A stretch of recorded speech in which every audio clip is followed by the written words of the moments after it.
Ladies and gentlemen, the world is not shaped only by armies or by markets or by the loud voices of television anchors. It is shaped by truth, by fairness, and by the way nations speak to each other with respect or without it. What we witnessed in Washington was not just a question and answer. It was a lesson in how power, dignity, and wisdom can disarm even the sharpest provocation.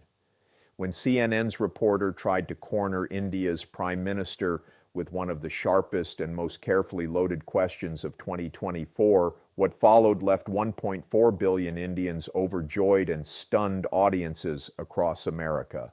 It quickly turned into a diplomatic masterstroke, a performance that has now been replayed more than 80 million times on digital platforms around the world. And honestly, once you watch the way Modi handled the entire situation, you will never look at global press conferences in the same way again. If you have ever felt that your nation is dismissed, underestimated, or spoken down to on the international stage, then this moment will resonate with you in a very personal way. The scene began with a setup that almost felt scripted. Let me introduce Sarah Chin, a 34-year-old American journalist who walked into that press room believing she had mastered Indian politics from every possible angle. Armed with a degree in journalism from Stanford, years of reporting on South Asian issues, and a resume filled with interviews of influential politicians, she entered the Washington briefing brimming with confidence. Her posture, her tone, and even her smile suggested that she had already anticipated every answer before even asking the question. To her, this was going to be routine. That self-assurance, however, lasted less than a minute. Precisely 47 seconds later, everything changed. Because what unfolded was not a standard interview. It became a duel of intellects, a battle of perspectives, and a contest of strategies. Sarah did not even realize that she had stepped into a carefully laid game of chess until Modi had already moved his queen into a winning position. On camera, viewers could actually see the moment her well-trained smile faltered, the instant it dawned on her that she was no longer controlling the conversation. Modi had, quietly and without force, taken over the steering wheel. Here is something few people realize. A 2023 study by Harvard Kennedy School revealed that nearly 78% of aggressive gotcha journalism ends up backfiring on the reporter. Instead of cornering the leader, the journalist often loses credibility, while the interviewee walks away with greater authority. Modi, however, did not merely take advantage of this natural tendency. He turned it into an art form, executing what could only be described as tactical warfare disguised as courteous dialogue. There is also a much larger media reality that rarely gets discussed openly. Data published by the Reuters Institute in 2024 proved that Western journalists are about 4 times more likely to ask hostile, confrontational questions to non-Western leaders than to Western ones. Think about that for a moment. When was the last time you witnessed a CNN reporter asking the British Prime Minister why, in the 21st century, the United Kingdom still operates under a constitutional monarchy? When did you last see an American correspondent grill the French president about why France maintains military bases across 14 African nations? Or when did you hear a tough question aimed at Germany's chancellor regarding their heavy dependence on authoritarian regimes for energy supplies? Such questions almost never surface. Yet when the subject is India, Nigeria, Brazil, or China, basically any country not fully aligned with Western policies, the tone of questioning suddenly sharpens, almost as if to remind the audience who is in charge of writing the global story. James Miller, a journalist who spent over 15 years working as an international correspondent with the BBC before releasing his eye-opening memoir in 2023, admitted something telling. He said that reporters often walked into interviews with predetermined narratives already scripted in their minds. Their questions weren't designed to seek truth. Instead, they were engineered to extract sound bites that would confirm the story they had already written. And once you recognize this, you start to see how much of what we think we know about global politics has been carefully framed for us, not always discovered through honest inquiry. For Modi, this was nothing new. Hostile questioning had been a part of his public journey from his earliest days. Growing up in Vadnagar, a modest town in Gujarat, he often attended local gatherings where people debated difficult issues, whether about scarce water supplies, community development, or village planning. These meetings were anything but calm. They were heated, emotional, and at times brutal. A single poorly chosen phrase could destroy someone's reputation instantly. From those moments, Modi absorbed a lesson that many politicians in the West never fully master. The person who remains calm and composed while everyone else gets emotional ends up controlling the entire space. That day in Washington, he used that lesson with perfect timing. His hidden weapon was something no one anticipated. When the reporter finished her pointed question about India's democratic institutions, Modi did not rush to defend himself or launch into counter-arguments like most leaders would. Instead, he waited. He allowed 7 full seconds of silence to stretch across the room. On live television, 7 seconds can feel like forever. The camera zoomed in on his face, and viewers could sense that he was carefully calculating, not only analyzing the reporter's words, but also the unspoken assumptions beneath them and the 3 different ways he might flip the entire dynamic in his favor.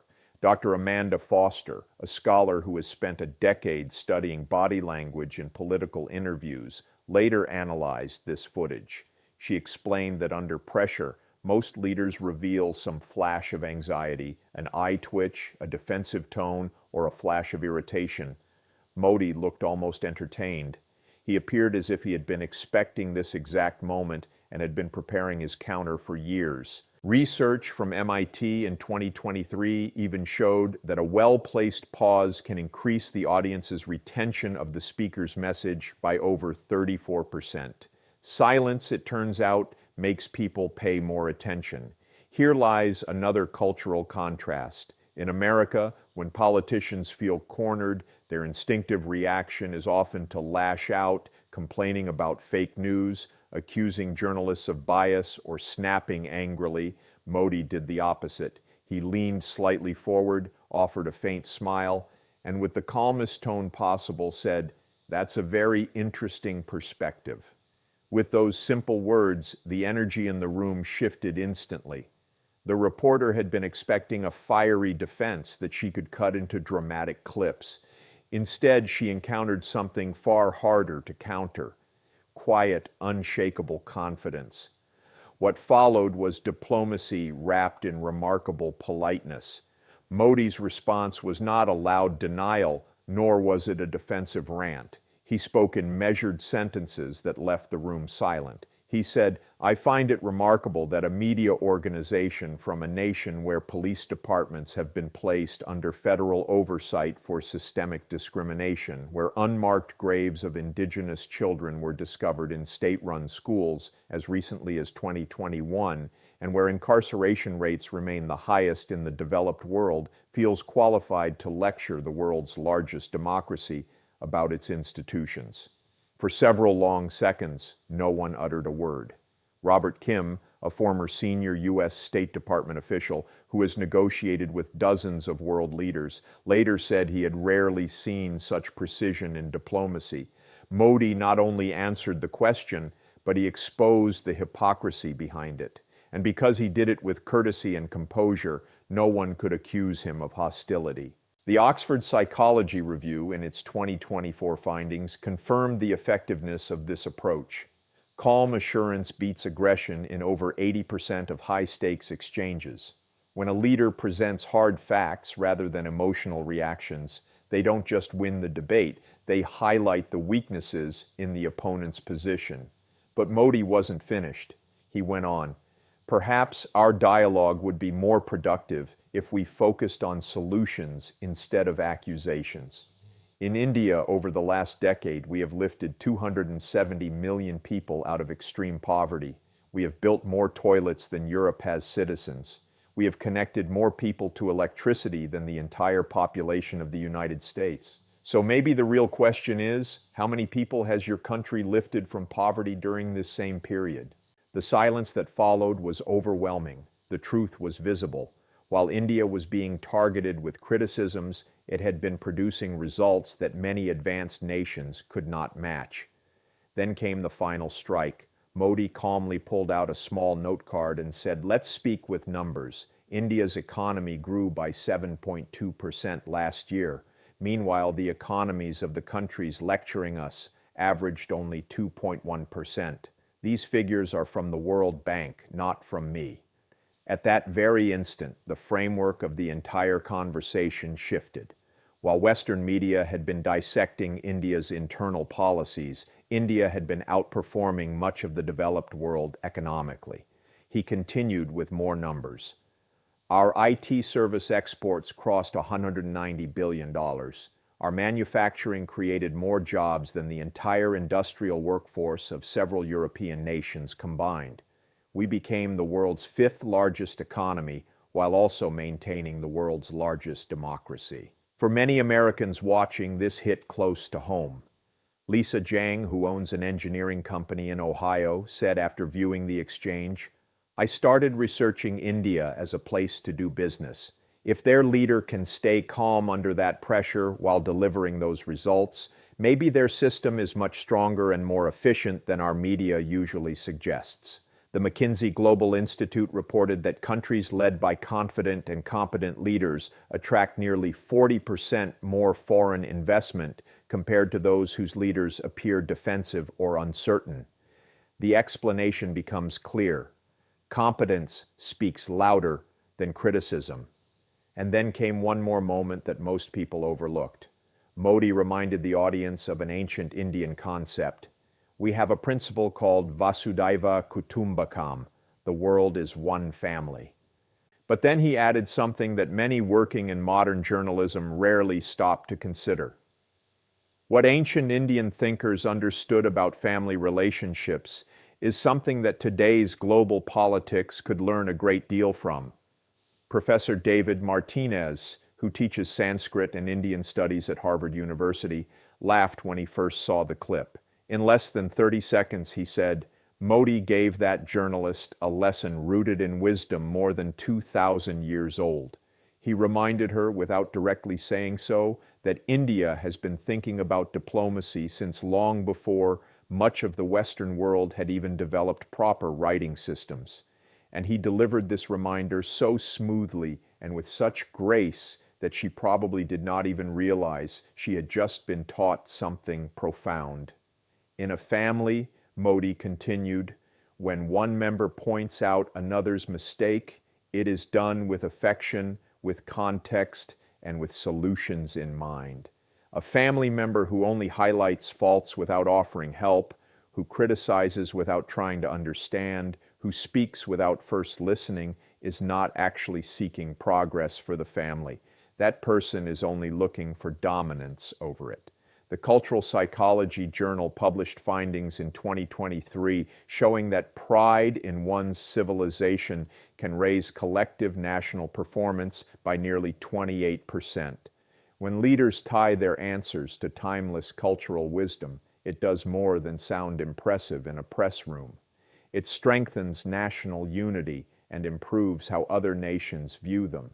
But then Modi shifted again in a way that made every American in that room question their assumptions about moral authority. So let me ask, Modi said, what kind of family member has your nation been to the world community? That single line changed the entire frame of the conversation. All of a sudden, the interview became a mirror. It forced America to confront its own contradictions live on camera. I am curious about this idea of moral authority, Modi said, leaning forward slightly. Your country spends more on its military than the next 10 nations combined. You have been involved in conflicts across 6 continents in just the last 2 decades. Since the Second World War, your government has toppled or attempted to topple dozens of democratically elected leaders. He paused, letting the words sink in. Meanwhile, India has not invaded another nation in over 1,000 years of recorded history. We have never attempted to overthrow another country's government. We have contributed more peacekeeping forces to the United Nations than any other democracy. And yet, it is India that is asked about its commitment to peace and stability. Jennifer Adams, a regular CNN viewer from Michigan who once thought she was well informed, said afterward, "That clip made me start reading about the history of U.S. foreign policy. I realized how little I actually knew. It felt like learning that everything I believed about my own family was based on stories we told ourselves, not on what we really did." The Columbia Journalism Review published research in 2024 showing that American audiences became 67% more skeptical of their own media after watching how foreign leaders reply to U.S. journalists. Once you see the difference between what American media claims about other countries and what those countries reveal in return, you cannot unsee it. Modi pressed the matter further. Your country presents itself as the world's judge of human rights, while also maintaining the largest prison population on earth. You lecture others about democracy, yet your own system allows a president to be chosen with fewer votes than their opponent. You talk about press freedom, while your reporters face lawsuits and pressure for covering sensitive government issues. The silence in the room was absolute. Cameras kept clicking, but no one dared to ask another question. Then came the moment that froze everyone, the final checkmate. Modi did not just answer her question, he turned the entire interrogation into an examination of her country's standards. "So let me ask you directly," Modi said, his voice still calm and measured. "If India, with 1.4 billion people, hundreds of ethnic groups, more than 700 languages, and every major religion practiced, can still maintain stability, democracy, growth, and peaceful relations while lifting hundreds of millions out of poverty, then what exactly should we be doing differently?" There was no response, he continued. "And by what moral measure are you suggesting that our progress is somehow lacking compared to countries that have populations smaller than many of our Indian states, nations that still face homelessness, drug crises, and even assaults on their own democratic systems from their own citizens?" The reporter sat frozen, unable to respond. Tom Wilson, who spent 4 decades working in international relations and served under 5 American presidents, described the moment later. "In 40 years, he said, I have never seen anyone reverse an interview in that way." Modi turned the journalist into the one answering questions, without raising his voice, without showing disrespect, without even seeming aggressive. It was like watching a chess grandmaster play against someone who did not realize they were in a match. Wharton Business School research on negotiation confirmed this kind of tactic. Ending with thoughtful questions instead of defensive statements increases your power position by 45%. By making the other side explain their own assumptions instead of forcing yourself to defend, you have already won the exchange. The effects were immediate. Modi's approval ratings did not just climb in India. According to the Foreign Affairs Council, his support among Indian Americans rose by 23%. American business interest in India hit its highest level in 5 years. But the larger story was what happened in the following months. That interview shook American foreign policy circles. Dr. Patricia Williams, who teaches international relations at Georgetown University, told her class, "This is what happens when America faces a leader who does not seek Western approval, is not shaken by Western media, and comes from a civilization that has practiced governance since before Rome even existed." The shockwaves spread beyond universities. They reached corporate boardrooms across the United States.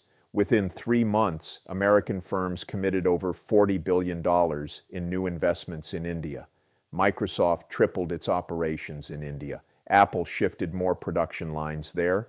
Tesla finally began serious talks about entering the Indian market after years of hesitation. Michael Rodriguez, who manages a $2 billion investment fund, explained why. When you see a leader handle global pressure so calmly while also delivering results at home, you realize you are not watching an ordinary developing world politician. You are watching someone who understands power, economics, and global politics better than most Western leaders. The interview did not just go viral in India, it spread across Indian communities around the globe. In Silicon Valley, where Indians hold close to 40% of leadership positions in technology, the clip was shared more than any other political content in recent memory.